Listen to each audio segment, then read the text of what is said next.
simply, we didn't do our job. It's an admission from State Police Chief Pete Caceres about the work his officer and Silver City Police didn't do before letting Grant County District Attorney Francesca Estevez go. Thank you, Woods. Driving off on her own in her work car, despite reports and video evidence that she was driving drunk or high. Almost hit. Video of Estevez driving into oncoming traffic. Oh, here he goes. Estevez falling into her car, and the DA stumbling as she practiced the heel-toe walking test on her own. Despite all of that, New Mexico State Police Officer Alyssa Flores wrote in her report that she, quote, did not see any signs of drug or alcohol impairment. I do disagree with that, and I'll deal with that. Chief Caceres admits the district attorney likely got special treatment. Would any other person be treated this way? The straightforward answer to that question is no. The answer is no. He says there's no doubt in his mind Estevez should have been investigated for DWI when officers stopped her in Silver City earlier this month. We needed to know why that vehicle, which was reported driving recklessly, was being operated in that manner. And we were never able to get to that. And that's a shame. The chief says he'll discipline his officer for her failure to act, but says Silver City Police, who made the traffic stop, share the blame. Any number of those officers could have simply performed field sobriety. But the bottom line is, Chief Caceres says police should have done more. How does it make you feel knowing that ultimately this person they were so concerned about was left to drive away, even towards an event, a park that was full of families? Yeah. How do I feel about that, Chris? I feel like an idiot. Here I am, the state police chief on one hand, holding press conferences on DWI, telling people, if you drive and you're under the influence, we're going to take you to jail. No questions asked. And then this happens.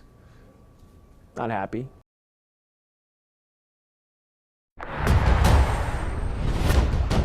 This is devastating. For Donna Burke, you can't sugarcoat the financial mess she and other families are feeling because of what an Albuquerque trust company is accused of doing. To me, this is like a mass murder because the people that did this took life from 77 people. Burke's 96-year-old mother is just one of the people missing critical caretaking funds that the nonprofit trust Desert State Life Management was supposed to be looking over, but is now accused of stealing. It's just terrible. It's terrible. In all, state regulators believe Desert State Life Management and its CEO, Paul Donisthorpe, diverted about $4 million into personal and private accounts held by Donisthorpe as far back as 2006. The private money Donisthorpe was supposed to be looking after is meant to pay the bills for special needs people who can't do it themselves. For Burke, there's definitely an impact. Money missing from her mom's account is critical for prescriptions, medical care, and housing costs. How much money should be in there about right now? Right now, just under $32,000, something like $31,925.00. How much is in there? I'm told zero. Investigators found DSLM's money problems earlier this year during a standard review of the trust. Since February, no one has heard from Paul Donisthorpe, the man who was running DSLM. The court will issue the permanent injunction. Bernalillo County District Judge Nan Nash recently granted the state full control over DSLM. Donisthorpe was a no-show at the hearing. The ruling now means the state can start the process of recovering client funds, but that has its own problems. The state believes hundreds of thousands of dollars in DSLM's money is locked away in investments Donisthorpe made. We are under substantial belief that there are assets located in the state of Texas that are tied up into both real estate there as well as cattle and some cattle has been bred. Donisthorpe's cattle business is called Corazon Pitchford and advertises cattle for sale online in Texas with Donisthorpe's contact information on their posters. Since the state doesn't have the money to hire someone else to do the work, financial regulators say they'll have to decide how and when to sell Donisthorpe's bovine investments. Do we really want to be as receiver in the cattle business for another 6 months or so till those cattle have their calves and then become worth more? Or do we try to sell those faster?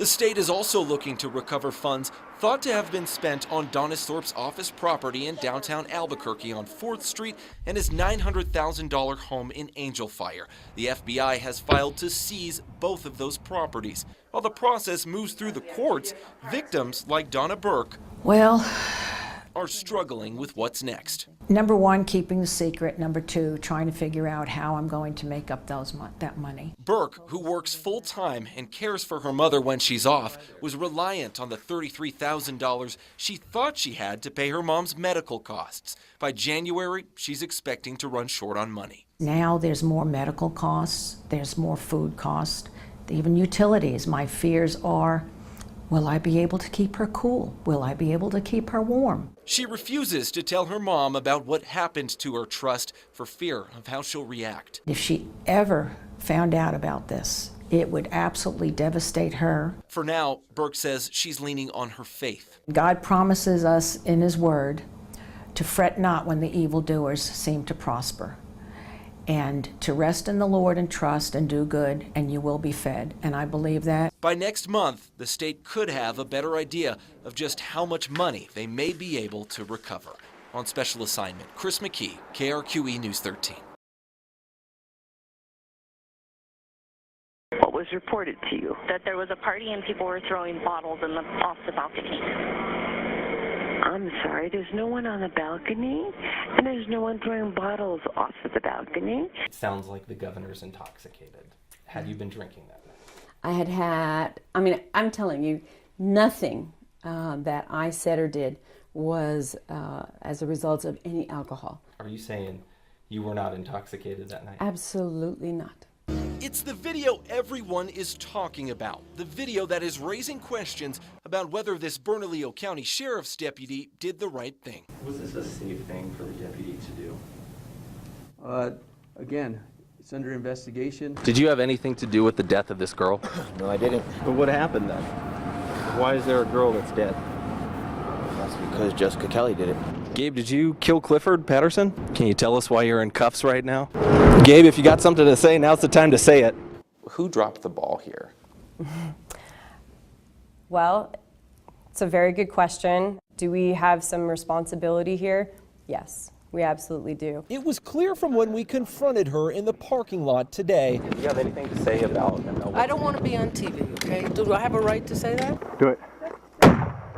The video showing APD's shooting of James Boyd in the foothills more than a week ago. Do you believe this was a justified shooting?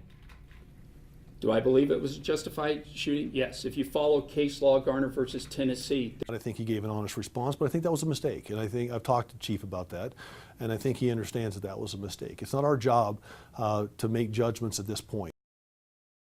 A lot of Albuquerque drivers can relate. Right, of course. To Sandy Olgren. Just the freedom to move around, I think, is the important part. She needs a car. I'm retired from education, but I have a lot of activities going on. But she's also been through the ringer with the New Mexico Motor Vehicle Division over that special emissions test that Bernalillo County drivers need. What would you tell the state? Get your act together. Sandy has always followed the rules. Always. Registering her car and There we go. getting her emissions checked. State law requires most cars registered in Bernalillo County to get an emissions test every 2 years, and that wasn't a problem for Sandy. Yes, I was very surprised. Until recently. It made me angry and frustrated. Sandy is one of thousands of car owners who the state has fined for overdue emissions tests they never knew about. It felt like a scam to ask me for $30 for something I felt wasn't my mistake. A retired teacher who stays on her bills, Sandy's car registration was suspended in February, just weeks after she renewed it. And of course, the first thing you do is think, what did I do wrong? She paid the fee, MVD took her money, and Sandy even got new stickers for her license plate. So I just thought everything was fine. But in a recent email, the New Mexico Motor Vehicle Division told Sandy they were suspending her car registration because she failed to get an emissions test. To drive her car again, MVD not only wanted proof of a new emissions test, they also wanted an extra $30. which I guess is the part that angered me the most. MVD claimed it warned Sandy about her expiring emissions test through a letter or an email they sent her in late January. But that's the problem. Do you think you ever got one of those? No, absolutely not. Sandy says she never got that reminder. Without a notice, Sandy didn't know her test was expiring. In the past, you've always received a notice, and I've always paid attention to it. And it's not just Sandy's problem. In the last 5 months, MVD suspended and reinstated more than 3,643 registrations after drivers failed to get emissions tests because they weren't notified. More than 1,000 people have paid a $30 fee. Now, most drivers are used to getting emissions reminders during their car registration, and for years the state sent out these postcards, which also had reminders about emissions tests, but that all changed last year. In September, without telling anyone, MVD removed the emissions test reminder from car registration postcards and started sending those separate emissions letters to people. It drives me nuts. It really does. Fast test emissions. Emissions test shop owner Greg Howland has gotten an earful from hundreds of customers who say they never got an emissions notification. They were used to seeing, emission tests required, and they're not seeing it anymore, so they're ignoring it. Howland also had no idea the change was coming. You always want to make it simple. You don't want to make it complicated, and that's what they've done.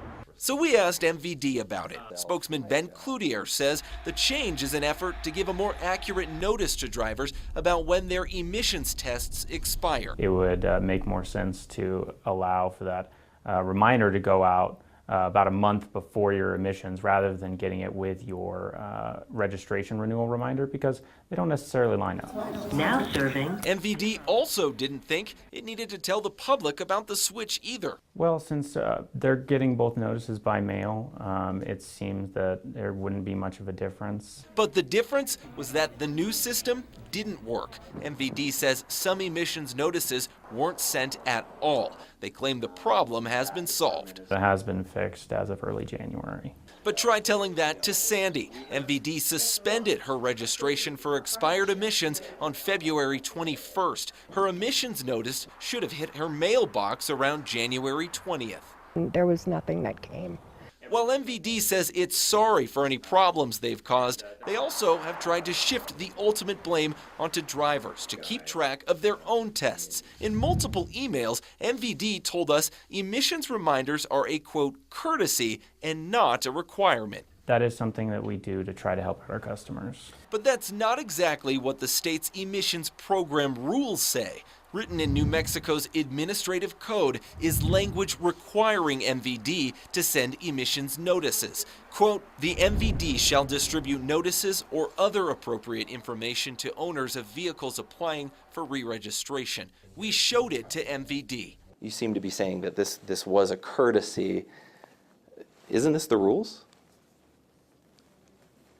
In reviewing our findings, Cloutier agreed. Well, according to this, we are supposed to be sending them out, and we are, so that is good news. And I may have been misinformed if that was not the case. MVD says it will keep sending emissions reminders, and it's still giving out refunds to drivers who've paid any penalty fees because of the issue. Feel free to come into an office or call us, and we'll make sure to take care of you. But for drivers like Sandy, they wish MVD had taken care to begin with. It's time consuming, and I'm not at the end of it yet. On special assignment, Chris McKee, KRQE News 13.